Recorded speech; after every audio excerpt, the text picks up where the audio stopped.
તો હેલો મિત્રો, કેમ છો બધા? મજામાં દસો ને? તો આજે આપણે જવાનું છે પગપાળા નકટીમાના વાવે. મેરડીમાની વાવ છે, તો ત્યાંનો નજારો દેખાડીશ. અને આપણે ભાઈબંધ બે છે તેમની સાથે જવાનું છે, ત્યાં જઈને તમને દેખાડીશ. આ બ્લોગમાં કન્ટિન્યુ રહેજો. ચાલો કન્ટિન્યુ રહેજો આ બ્લોગમાં. હેલો મિત્રો, તો આપણે આવી ગયા છીએ રસ્તા ઉપર. તો આપણા પ્રકાશભાઈ આવી ગયા છે. આમની હારે આપણે જવાનું છે હાલીન પગપાળા જવાનું છે. આજ એક ભાઈબંધ આવે છે, એ ઓલી બાજુ હે, ઈ આવે એટલે તમને એને દેખાડો. શકો છો આપણા ભાઈબંધ આવી ગયા છે, હેલા જ આવે.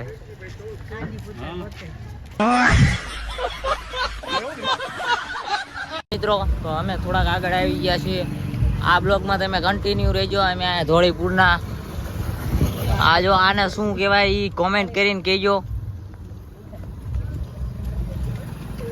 તો અમે આવી ગયા છીએ, જોઈ શકો છો.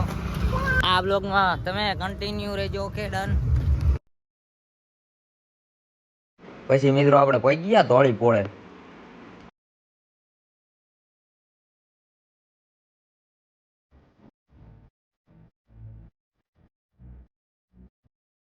પછી મિત્રો આપણે પહોંચી ગયા ગેબિન સાહેબ ફીર સર્કલ. પછી આપણને થોડીક તરસ લાગી એટલે આપણે અહીંયા દુકાને પાણી પીવા લઈ લીધું. પાણી મેરડીમાના મંદિર તરફ જવાનો રસ્તો આપણને મળી ગયો. આ તરફથી આપણે મેરડીમાના મંદિર તરફ જઈ શકીએ. પછી લાગી જાય તરસ. ફાઇનલી આપણે પહોંચવા આવ્યા છીએ મેરડીમાના સ્થાન ઉપર, પવિત્ર સ્થાન ઉપર. એક બંધ તો પાછળ રહી ગયો હે, જો.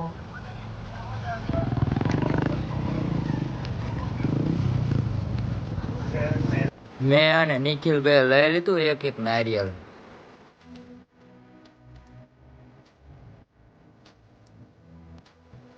તો મિત્રો ફાઇનલી આપણે પહોંચી ગયા મેરડીમાના પ્રવેશ દ્વાર પર. હવે આપણે અંદર તરફ જઈશું.